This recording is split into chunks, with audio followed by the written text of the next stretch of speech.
The Beyond the Fame podcast is fed by Lido Pizza. Lido Pizza never cuts corners. For menu and locations, visit LidoPizza.com. And of course, this podcast would not be possible without our longtime title sponsor, the Hollywood Casino at Charlestown Races in West Virginia. Upcoming featured August entertainment includes Jamie Johnson on August 9th and the $1 million Charlestown Classic Race and Festival on August 22nd. Enjoy live racing and live entertainment featuring Amanda Shires, Maggie Rose, and Susto. Free fun for the whole family. Details and tickets at HollywoodCasinoCharlestown.com. Must be 21 to enter the casino floor and attend a show. Gambling problem? Call 1-800-GAMBLER.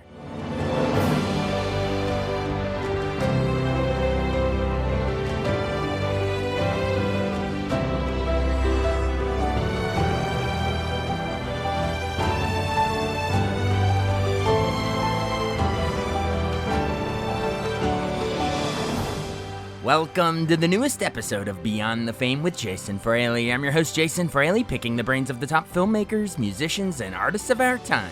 This month marks the 25th anniversary of the Wayans brothers' hilarious spoof Scary Movie, while this October will mark the 25th anniversary of the chilling drama Requiem for a Dream. I discussed the legacy of both movies with Marlon Wayans back in 2017 when he called in to promote his Netflix original comedy Naked and his NBC sitcom Marlon.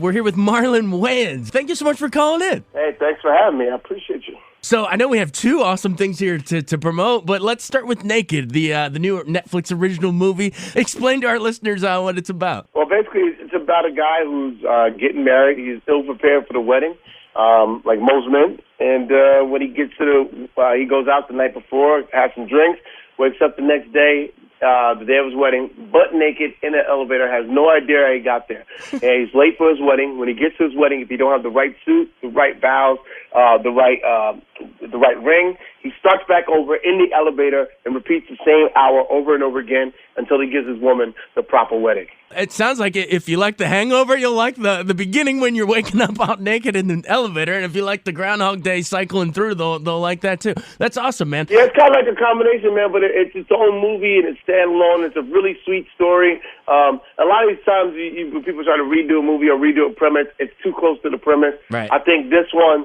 what I love about it is it takes you to a way different place.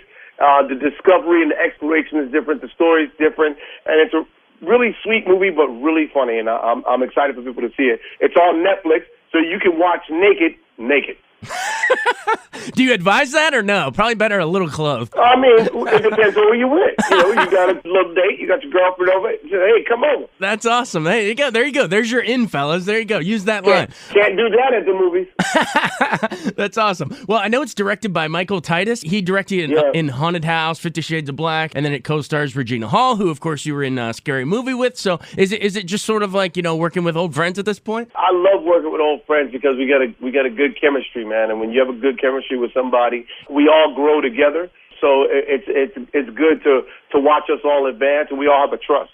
So, Mike knows as a performer, I go crazy places, so he knows get me on a wide angle. So I don't have to explain to him how I work. He just gets it. And Regina, what's it like being back with her? Oh, Regina's always awesome. I mean, she's really sweet in the movie, and I think she did a great job as the leading actress in this movie. And she really held down the romance and emotion, and and she's funny as well. Since Regina came up with Scary Movie, although she kissed Sean in Scary Movie, and I think I still tasted him when I kissed her. It's still lingering. It's lingering a little bit. Well, very weird. Speaking of, that movie cracked me up. You guys basically, you inherited the mantle that sort of what Mel Brooks had been doing for so many decades, but Scary Movie was, for my generation, that and Don't Be a Menace, I'm gonna gut you like a fish. Like, we still quote that thing. So, memories of that real quick. Did you guys just go see Scream and you said, wow, this is ripe for the picking?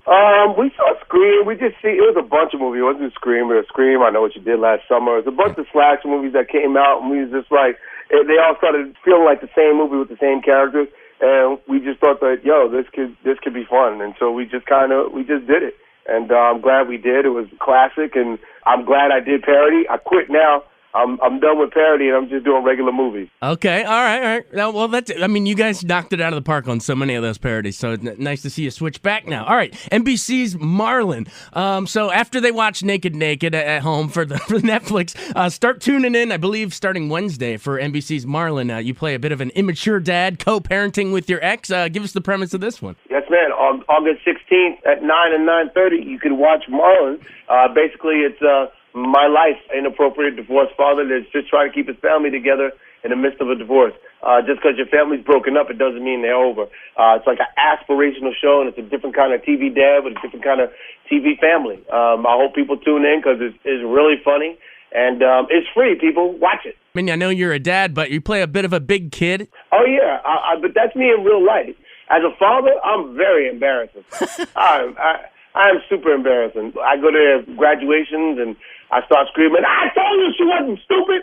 I knew she was going to be somebody. That's so great. What's it been like diving back into the TV world since, compared to working on Wayans Brothers on the WB? Man, it's a great journey. I feel like I never left, but in that little synapse I was gone, I learned so much. So my approach to the show is so different than Wayans Brothers. When I was doing Wayans Brothers, it was all about the joke. And now it goes, what's the story? And then I'm confident where the jokes will come from once we have a good story. So I think Wayans Brothers is a fun show, and I loved it, and I thought we had some really great things we did. But I think this one's a more mature take, and, it's just a great show on its own. Absolutely. But that was a very politically correct answer, so I don't get punched in my chest by my older brother. They'll do that from time to time. I bet you guys keep each other in line, that's for sure. Well, you got Keenan, Sean, Damon, hilarious comedians there, and I've just loved to watch you guys grow. But before you go, we got to get memories on In Living Color. I'd be remiss if I don't do that. Do you have a favorite character that you played on there? I think the one I played, the one I liked the most was this one character I did, Luther, which was the ugly man. He was basically Wanda's date, and he was actually uglier than him. And I loved that scene. That was a really fun scene. Absolutely. And then for Damon, is it Homie the Clown, or do you ever have Damon, pick one, man. Homie the Clown, Anton, Blaine, Handyman, the head detective. Damon was just a monster on the show. Keenan, I loved Frenchie, and I loved Arsenio. Those two hurt me. Absolutely. In closing, I gotta ask, arguably maybe my favorite movie of yours is not a comedy at all. Requiem for a Dream. Man, that will scare straight anybody. Tell me... They need to make that a drug PSA. That movie's so horrific, it make you put weed down. Like, I need to get off there. That is your DARE program, or whatever those things were called. Seriously, just watch that thing. What was Darren Aronofsky's genius? Because there's some of those scenes where you're running, and is the camera attached to you, like up in your face? Like that and the music, man, that sends shivers down my spine just thinking about that movie. Well, I just think he's a brilliant director, and I was very lucky to be a part of it, man. And I'm glad my one dramatic departure I did with him. All right, everybody, it's Naked on Netflix and Marlon on NBC. Thank you so much. Marlon Wayans. All right, guys.